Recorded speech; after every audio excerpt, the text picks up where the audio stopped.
Hello everybody, Iain Robson here, welcome back to Tunxdorf Farm.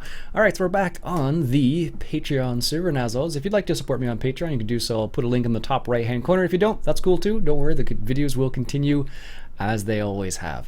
Anyways, here I am with quite a few people today actually. Let's see here. We are with, if I go through all the menus here, of course, we're with Alex, Northern Fox Media, and Norm.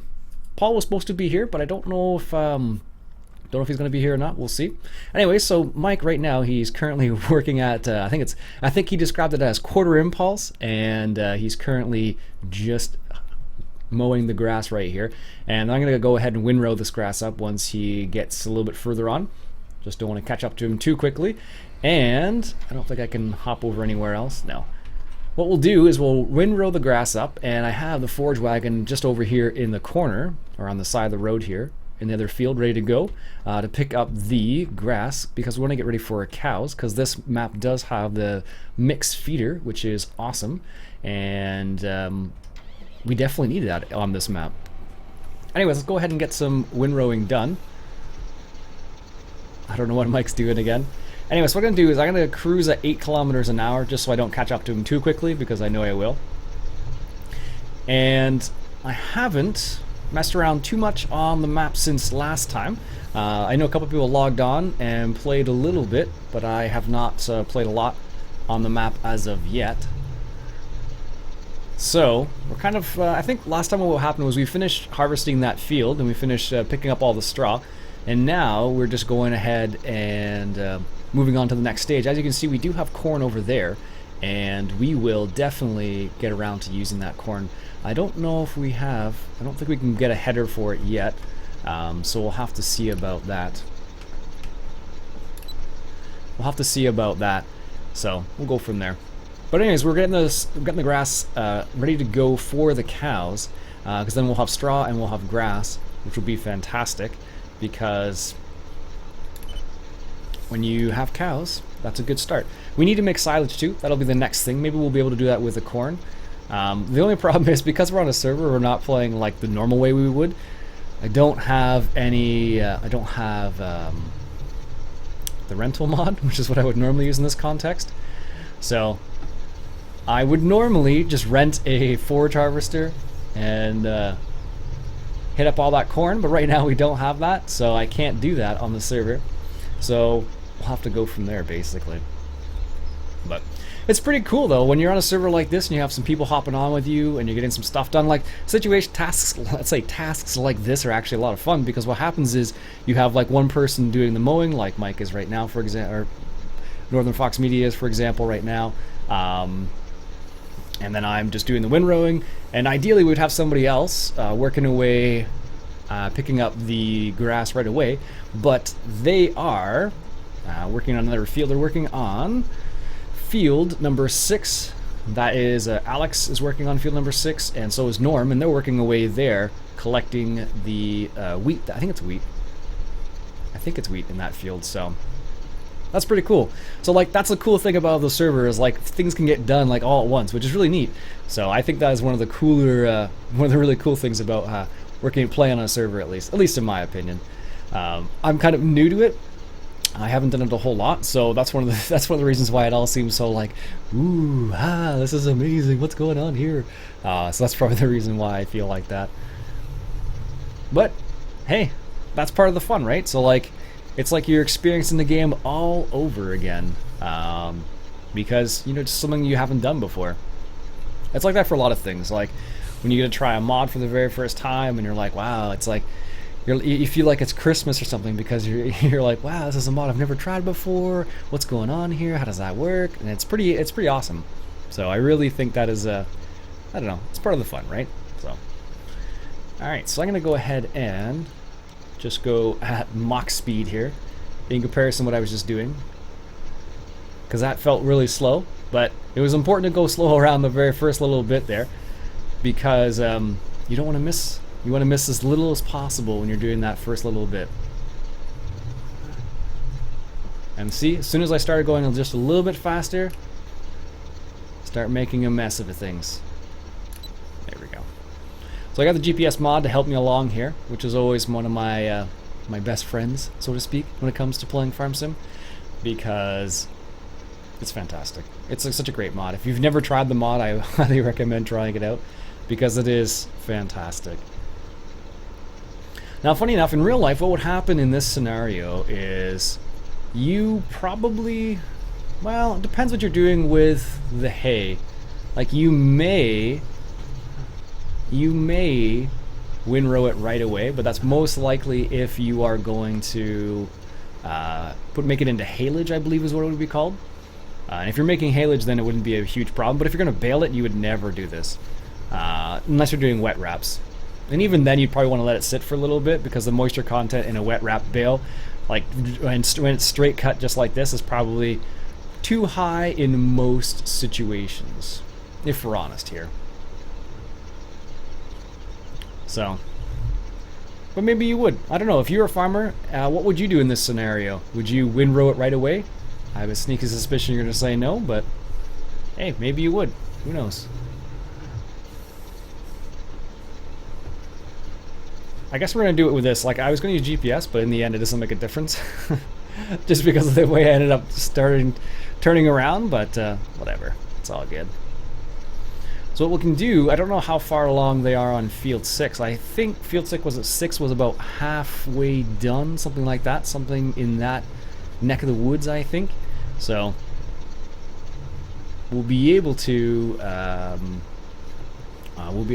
bring some other people over here and get this moving along as well, hopefully.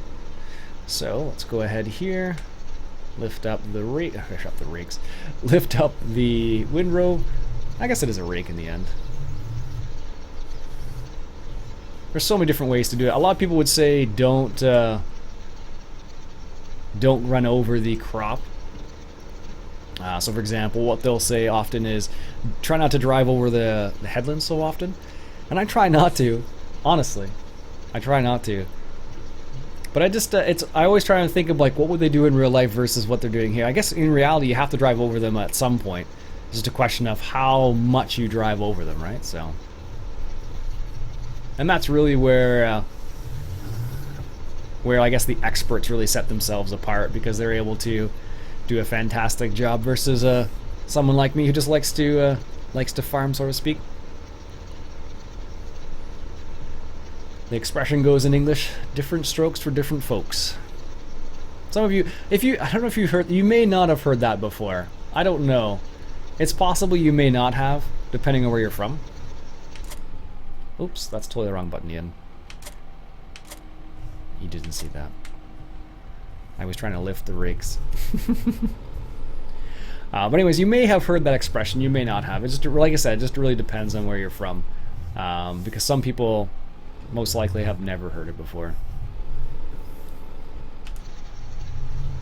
So for example, Alex is from the Netherlands, for example, and he may never have heard that particular expression. Now, it is possible that he has, so I'm not sure. I think what's going to happen is Mike's going to finish up the rest of that field there, or the rest of that little section, and then he's going to go grab the forge wagon over there. That would be my guess, at least. There we go. It's funny, sometimes I find myself like, I want to use GPS all the time, but it's not necessary sometimes. Like, this field is so small that it's not really necessary at all. There we go. Hit the right buttons that time. It's a bonus. And then, there we go.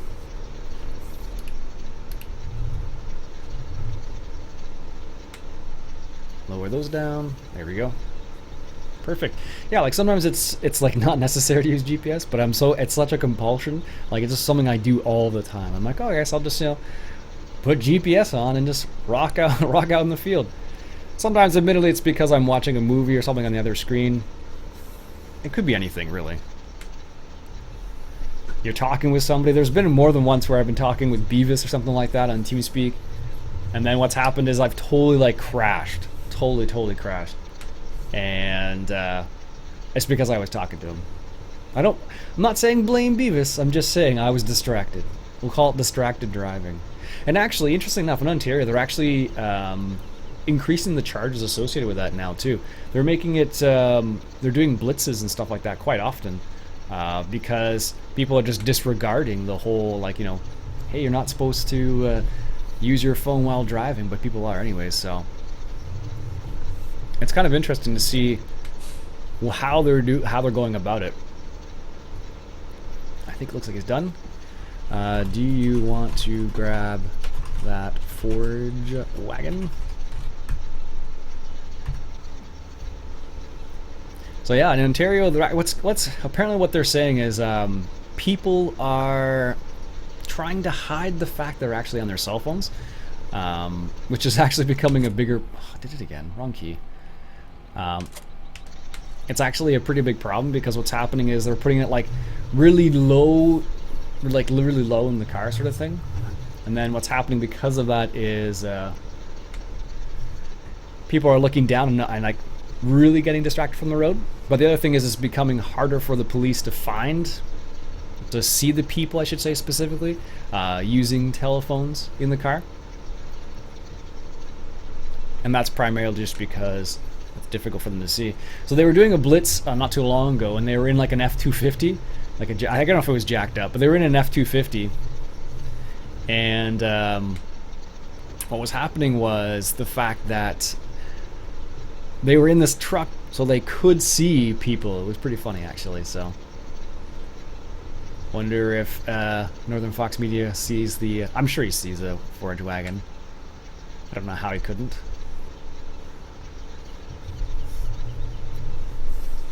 Maybe he's driving. Oh, he's just taking the. I thought there was more than one entrance to that field over there, but I guess there is only the one. There we go. The joys of a multiplayer server. There are times when I miss all the mods I have, and other times where it's kind of like, well, this is pretty awesome, I'm not gonna lie to you. Like right now, for example, like this is pretty sweet. And I guess it's one of the reasons why so many people want to do silage on multiplayer maps. Like, for example, I think like almost everybody who's like on a multiplayer server is like, let's do silage. And the reason is because you can involve so many people. So I'm pretty sure that's the reason why so many people are like really pumped about it. Alright, there we go. Almost done here. I don't know, I don't mind silage. I haven't done it on I haven't really done it much on a server, to be honest with you. In game, single player, it's pretty fun to do because you can just I don't know, I hook up Courseplay to do it for me, usually. It just depends on the scenario, I suppose. Like usually what I'll do is I'll set it up for so it hits up the BGA, because I try to have the BGA extension. It's a pretty sweet mod, so it's kind of nice to have it all the time. I think Northern Fox has taken the mowers back first. He's a much better farmer than I am in that regards. I just leave it where I'm like, okay, I need this, and just drop it wherever I don't need it for that moment, and then move over to the next implement, basically. But in reality, you would put the mowers away first, of course. There we go. So, a couple more passes to go, it looks like. Perfect. And then what we'll do is we'll go take a look at what the other guys are up to, see how well they're doing on the farm, or on that field over there. Because this is a working farm today. Lots of people helping out, which is awesome. There we go. Get this last a little bit here. And I almost detached it again. Alright, last a little bit. Perfect. This little T6 is a perfect little tractor for this too. I think anything bigger would just be overkill, really. Because I think this rake only needs like 90 horsepower, something like that. It's not a whole lot. There we go. Last a little bit there. We'll just drive it into the other little headland there. Perfect. Excellent. Let's wait for that to fold. Now the funny thing is, what I'm used to is the quick camera and it's the quick camera mod basically. That's what I'm really used to. So often when I want to look like forward or backwards, I'm used to using that. We'll put our beacons on, something random. Where did Northern Fox get off to? I don't know. Anyhow, so I forgot I lost my train of thought there for a second. What was it? Oh well. So let's go check out what the other guys are up to. I think they are working on field 6, and it looks like Northern Fox Media is just putting away those mowers still. And then what will happen is we'll just, I think this is the end, yeah. So we'll just pull it into the, I'm not sure you even call it, the garage bay, perhaps is the best word to describe it. There we go. And I don't know if we have a second.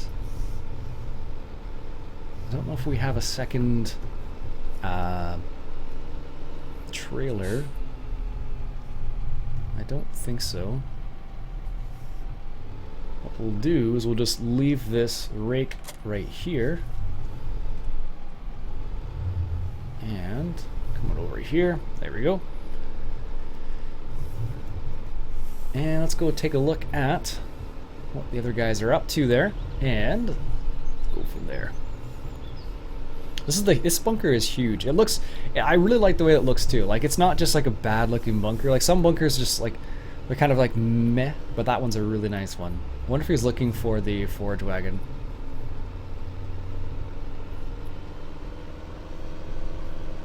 Oh no, he's going back now. He knows where it is. I was gonna say. Now we could cultivate the field and we could plant, but the problem is we have soil mod. So what we'll have to do is, actually we have a composter on here. I wonder if that's set up on this map for it. So this is where, I don't know where they are.